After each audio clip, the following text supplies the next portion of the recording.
the difference.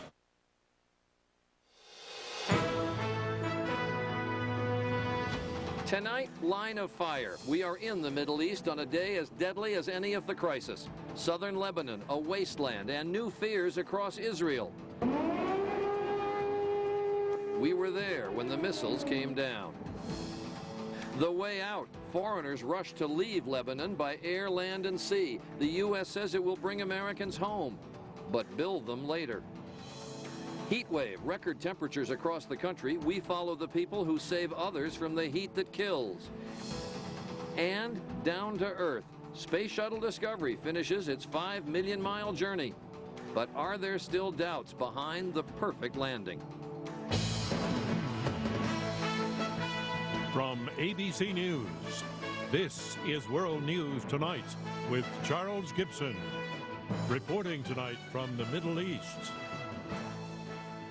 Good evening from Jerusalem. This is a region of the world where actions speak louder than words. There was a great deal of warlike action today, but so for the first time were there words from nations outside the region about how the crisis in this area might be resolved. First, today's events. Rockets and bombs fell for a sixth day on both sides of the Israeli-Lebanese border. Israeli air attacks have now killed more than 200 people in Lebanon. Hezbollah rocket attacks have killed 24 people in Israel. The Prime Minister, Ehud Olmert, gave a fiery address to the Israeli parliament, saying his country's offensive would stop only if all captured Israeli soldiers are released, if Hezbollah militants end their attacks on Israel, and if Hezbollah leaves the area it controls on Israel's northern border. Meanwhile, the exodus of people anxious to get out of Lebanon has begun. We'll cover all of this tonight, starting with ABC's David Wright, reporting from Beirut, Lebanon, a country being systematically pounded by the Israelis. David? Charlie, Israel is now trying to establish a security zone inside Lebanon, a buffer where no one can fire rockets at them. What that means on the ground is almost total destruction. Israel is turning southern Lebanon into a wasteland. Today, Israel struck points in the north, the west, and the east. But the south of Lebanon bore the worst of it. At a factory in Sidon that makes tissues, at countless gas stations and farms. Today, Israel even targeted the sewage system. Entire families are now packing up and hitting the road. All the main roads are ruined. The bridge is broken. But there's a traffic jam headed north. These families say they have nothing to do with Hezbollah. They just want to leave. All I care about is that I don't pay the price for somebody else's crime, okay? Okay? They're innocent people. They're frightened and angry. We are Hezbollah and we will destroy Israel. Today the war came uncomfortably close to us. A flaming projectile spiraled towards our camera position. It's not clear what it was. The Israelis claim it was a Hezbollah rocket aimed at Tel Aviv and that Israel shot it down. The Lebanese say an Israeli drone they downed as it dropped propaganda leaflets like this one, a cartoon showing the Hezbollah leader as a snake being charmed out of a basket by the leaders of Iran and Syria. Whatever it was scary. The terrible reality of this war hits home for everyone here. Today, these children, refugees from the south, drew jet planes, Israeli bombers.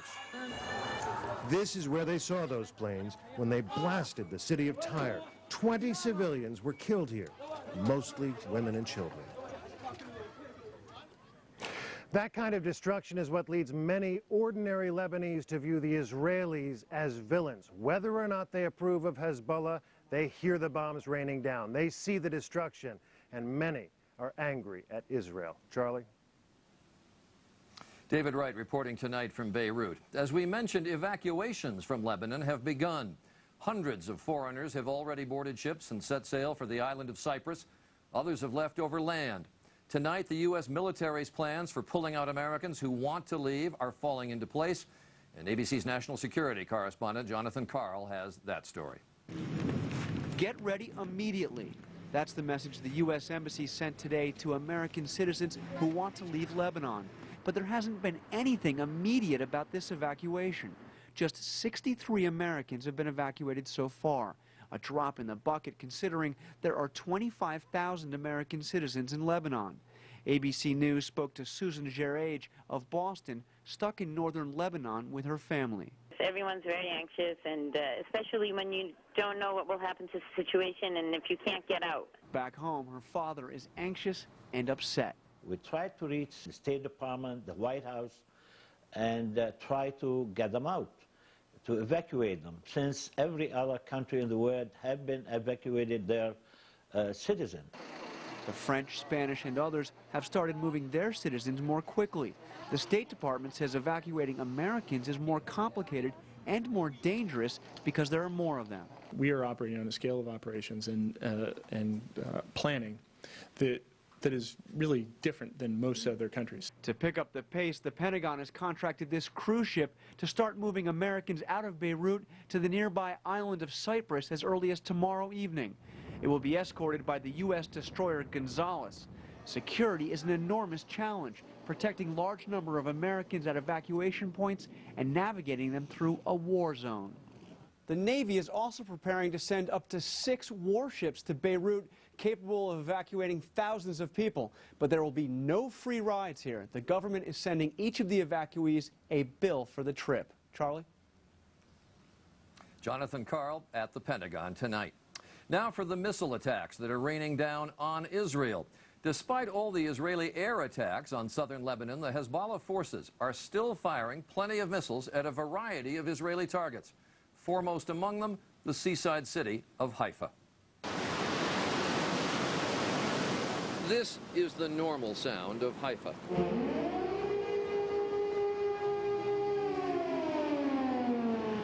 This was the sound of Haifa today. And this was the reality, an incoming missile, fortunately this one landing in the water. There were 3 waves of missiles today, 15 rockets in all aimed at the city by Hezbollah militants. Most landed harmlessly, at sea or in uninhabited areas. Most. But one of them did hit home, and it was this home near the sea in Haifa. An apartment building, 3 stories, 6 people were wounded, 3 seriously, but miraculously no one was killed. In the 2nd floor apartment, the one there covered by the concrete slab from the 3rd floor, living alone, a 70-year-old grandmother who normally at the hour the missile hit would have been sitting on her balcony. But today she was back asleep in the bedroom and thus was saved. The table still set for lunch, the flowers still colorful.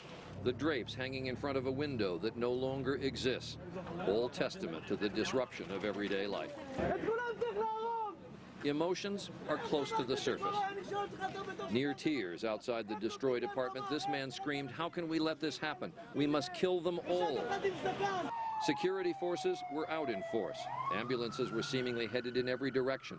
Shopkeepers quickly closed their shops. One man even abandoned his car right in the middle of the street and headed for shelter. But surprisingly, there is no mass migration out of the city. As we stood outside the destroyed apartment, another series of sirens. The move for cover was orderly.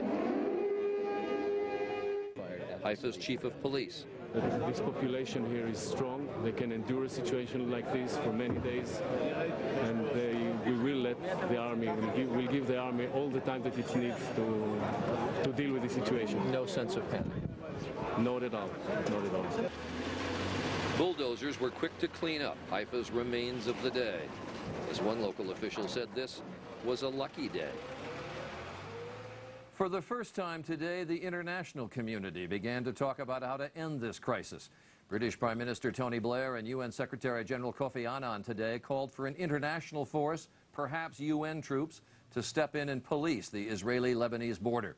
And President Bush seemed open to the idea, expressing his feelings about the overall crisis in a candid and colorful way.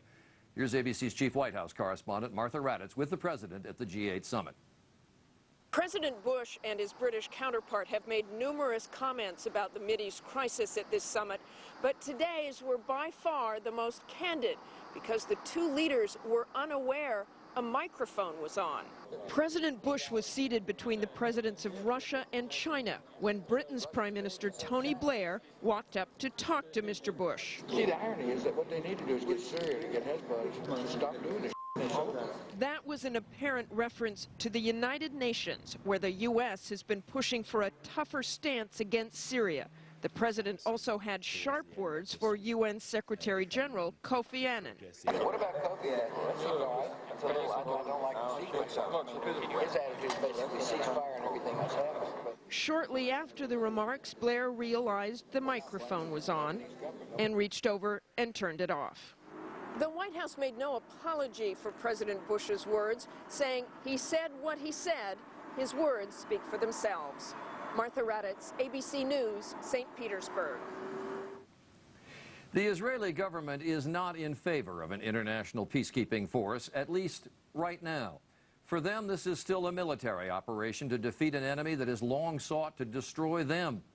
Earlier today, I spoke with one of the architects of Israel's policy, Foreign Minister Tzipi Livni, and we started talking about the fact that the world's leaders at the G8 summit did not call for a ceasefire. The fact that they did not call for a ceasefire, does it say in your mind, Israel, do what you have to do militarily before this gets settled? Firstly, Israel will do what it has to do because it is about the lives of Israelis. It's about the lives of people not only in the northern part of Israel. It's about the existence of Israel.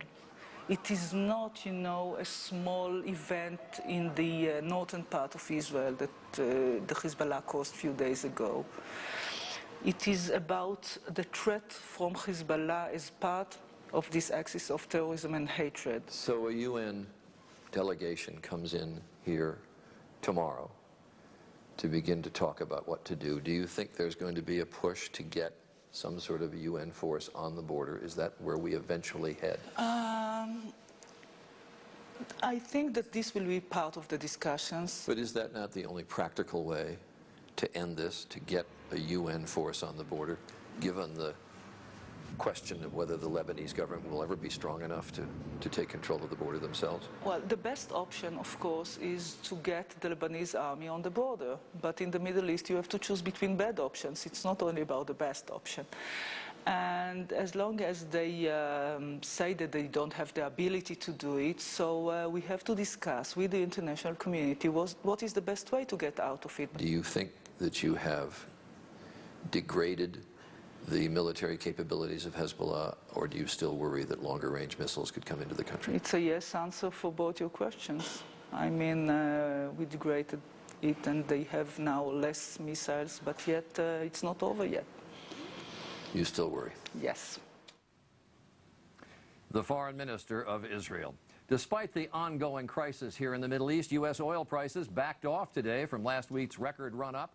The price of a barrel closed at $75.30. That's down nearly $2, but the recent spike is reflected at the gas pump. The government says the average price of a gallon hit $2.99 last week, up 2 cents. Also in the Middle East, an especially brazen attack in Iraq today. Gunmen hurled grenades and sprayed gunfire at shoppers south of Baghdad. At least 50 people, most of them Shiites, were killed. Some witnesses said Iraqi troops and police did not intervene until the attackers were fleeing. We'll be back at the end of this broadcast with a final note from the Middle East, but when we come back, extreme heat, scorching temperatures across the U.S., the all-out effort to protect the elderly, and a perfect landing for the shuttle Discovery. Is the space program finally back on track? This is World News Tonight, brought to you by Advil.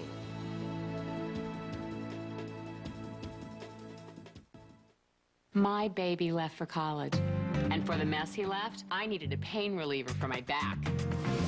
Took some classes of my own and got something else for arthritis pain. Went high-tech and needed a headache medicine, too. Every new pain, a different pain reliever. But now, Advil is my every pain reliever. Advil works wherever I hurt, and nothing's proven stronger on tough pain. So, whatever happens, happens. I'm all Advil.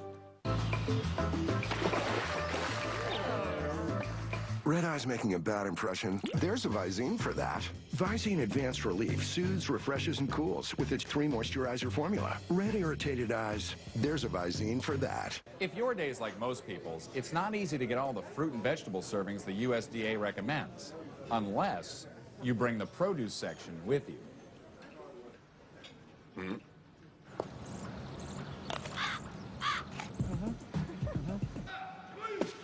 Bring it.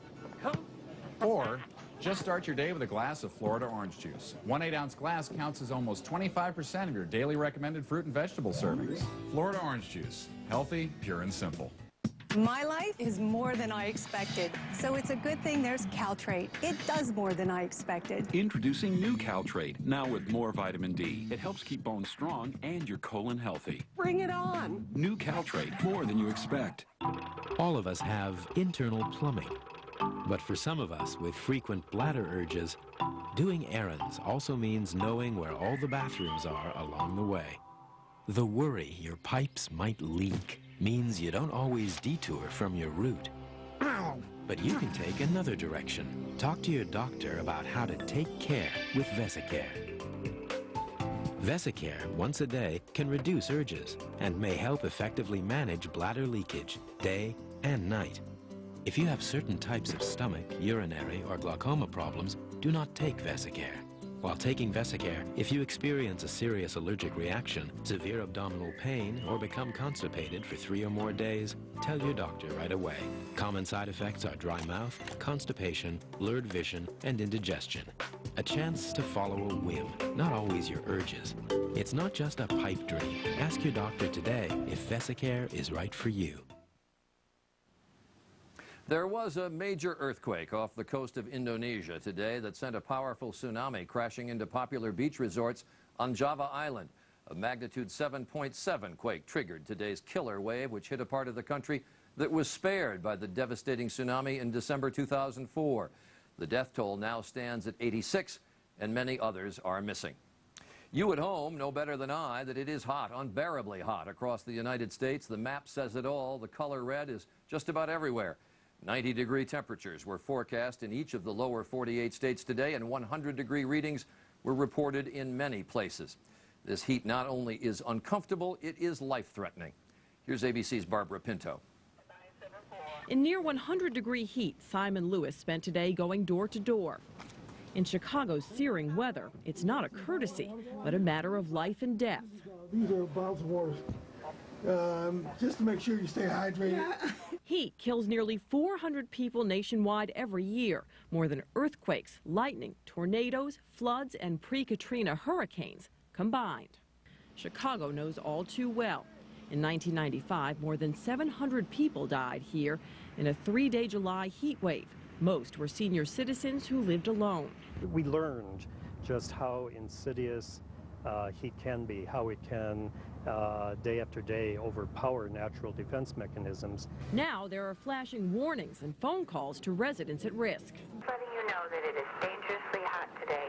In Philadelphia, air-conditioned senior centers are staying open late. And this New York high-rise apartment building is replacing its roof with a much cooler garden. A black tar roof, if you will, could be as much as 180 degrees on a day like today. Still, many believe cities are not doing as much as Chicago to reach the elderly and the poor. Philadelphia, St. Louis, Washington, D.C. are just as vulnerable as Chicago was in 1995. Forecasters expect some relief in the Midwest tomorrow as soaring temperatures spread east. But later this week, the heat returns, and with it, the danger. Barbara Pinto, ABC News, Chicago. For information about all the health risks of excessive heat and how to protect yourself, you can go to our website. That's at abcnews.com. Coming up, the shuttle back on solid ground. And now NASA says it will really get busy. My kids call me the finisher. Finish up in there. Okay. Finish your homework? Yes. Finish your vegetables. Something I thought I was finished with? Managing my acid reflux disease. I thought it was just bad heartburn, but my doctor said over time, stomach acid was damaging the lining of my esophagus. She prescribed Nexium. Said I needed more than heartburn relief. My esophagus needed repair. One prescription Nexium pill a day not only relieves my heartburn, it healed erosions in my esophagus. So I don't just feel better, I am better. And with the Purple Plus program, I get advice on nutrition, exercise, even ways to save on Nexium. My doctor did say headache, diarrhea, and abdominal pain could be side effects of Nexium, and other serious stomach conditions may still exist. Talk to your doctor about the healing Purple Pill. I tell him you shouldn't do anything halfway. Let's finish up. If you're without prescription coverage and can't afford your medication, AstraZeneca may be able to help. $30,000. Do I hear 40? $40,000. Do I hear 50? 50,000. I have 50,000. Going once, twice. Sold to the gentleman in the center. Hi. Moving on. This is a 19th. Okay. I want to go ahead and sell it now. Sell what? That thing I bought. Constantly buying and selling stocks doesn't make much sense either. That's why Edward Jones recommends investment strategies that have proven themselves over the long term. Edward Jones, making sense of investing. Hello? Remember me? I'm Digger, the dermatophyte, your nail infection. You may have tried to get me with these over-the-counter surface treatments, but I live deep under your nails. I made myself at home down here, and I'm not leaving. I may even spread out to other nails. I mean, would you look at this view? If you have thick discolor or flaky nails, over-the-counter surface treatments might not reach the infection. That's why you should ask your doctor about prescription-only Lamisil tablets. Unlike surface treatments, Lamisil is a pill that works through the bloodstream to target and attack the infection at its source, under the nail. In fact, you may start to see clearer, healthier nails in just 3 months. Lamisil isn't for people with liver or kidney problems. In rare cases, serious side effects have occurred in the liver and skin. Your doctor may do a simple blood test. Tell your doctor about other medicines you take or if you have nausea, vomiting, appetite loss, skin yellowing, or rash. Ask your doctor about Lamisil. Get your nail infection where it grows. Crisis and chaos in the Middle East, and Charles Gibson and World News Tonight are right there, reporting live inside Israel, Lebanon, and all across the Middle East. Tomorrow, to better understand the conflict and what happens next, turn to World News Tonight, your trusted source. NASA and the astronauts of Discovery are celebrating the shuttle's picture-perfect return to Earth today. The smooth landing put the finishing touch on a successful 13-day mission that had a lot riding on it. ABC's Lisa Stark is at the Kennedy Space Center in Florida. This was the moment NASA had been waiting for. Welcome back, Discovery. A flawless touchdown, capping a virtually trouble-free mission. We had a tough job to do, and we got it done. With 15 more flights scheduled to finish building the International Space Station, NASA officials were quick to say they would not let the success of this mission make them complacent. We need to not be overconfident. We need to not get ahead of ourselves. That's because there is a nagging problem. NASA still needs a long-term fix to stop foam from falling off the shuttle's fuel tank. The ghost of Columbia is going to be looking over the shoulder on every mission, reminding people the need for this vigilance and care. Next flight up, Atlantis, set for 6 weeks from now. But for today, the space agency is basking in the success of Discovery, which NASA says came home in better condition than any space shuttle ever. Lisa Stark, ABC News, Kennedy Space Center. We got word late tonight that Mickey Spillane, one of the best-selling mystery writers of all time, has died. Spillane created the hard-boiled detective Mike Hammer 60 years ago in the book I, the Jury. The gumshoe character went on to become a fixture of books that sold more than 100 million copies. Mickey Spillane died in South Carolina. He was 88 years old.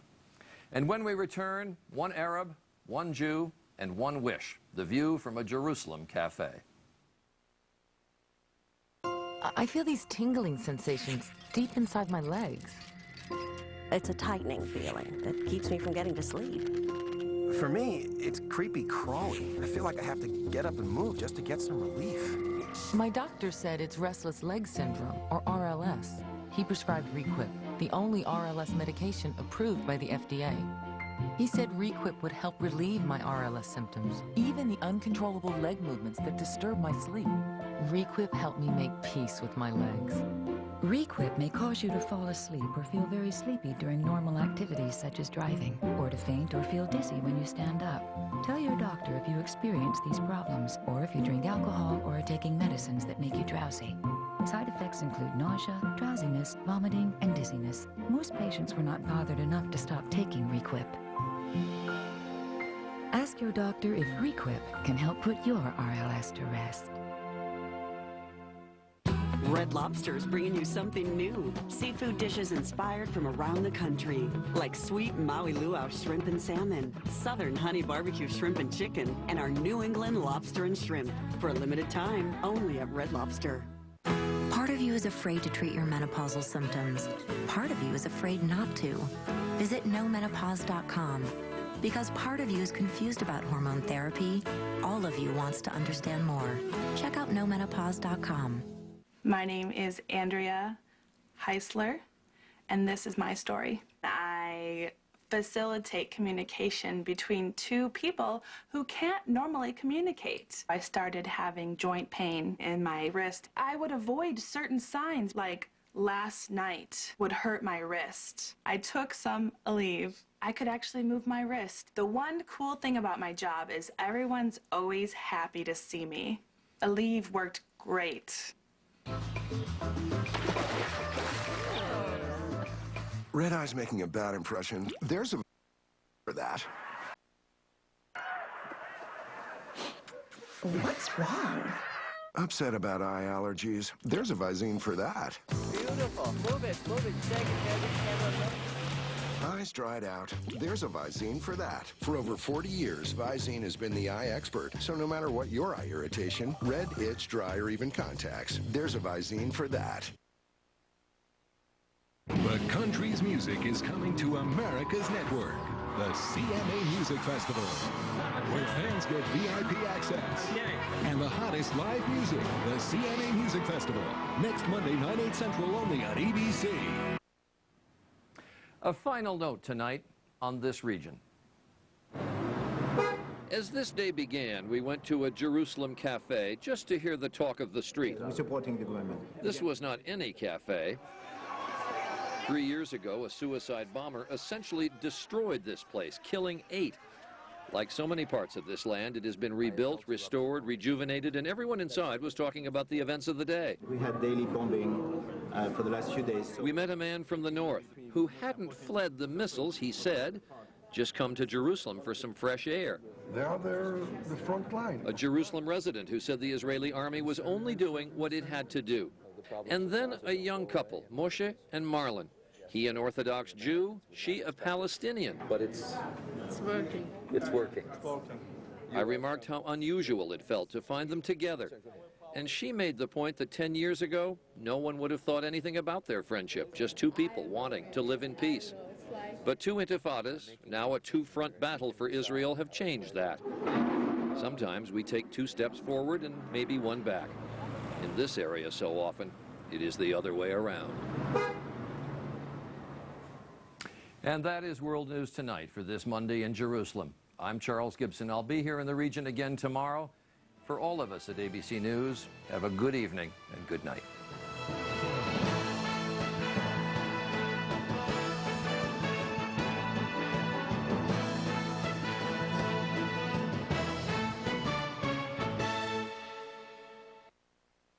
Tomorrow, ABC takes you where Idol has never gone. A new competition where you'll see everything. And we mean everything. The One, Making a Music Star, premieres tomorrow 9/8 Central only on ABC. See it, shoot it, send it. When you capture breaking news on your camera or cell phone, email it to Eyewitness News at video@myabc7.com. Time to make a change. Changes in the air. Just the change you've been looking for. The long and short of it is, Ross has the latest looks for fall. Time to make a change. Changes everywhere. And it's savings of 40 to 60% off department store prices. You'll get to keep a big chunk of change. Time to make a change. Changes. Ross, there's no comparison. Changes everywhere. Nice to see you, Miss Heaton. Hey, Mr. Pharmacist. So you shop here, too? Well, actually, I work here. But you're a pharmacist. Yeah, Save On Pharmacist. And this is Albertsons. The last time I checked. Am I missing something? Remember, for all your family's healthcare needs, the most convenient pharmacy in Southern California is still the Save On Pharmacy in your neighborhood Albertsons. So I guess I'll be seeing you around Albertsons. Well, technically, Save On. Right. Only at Albertsons.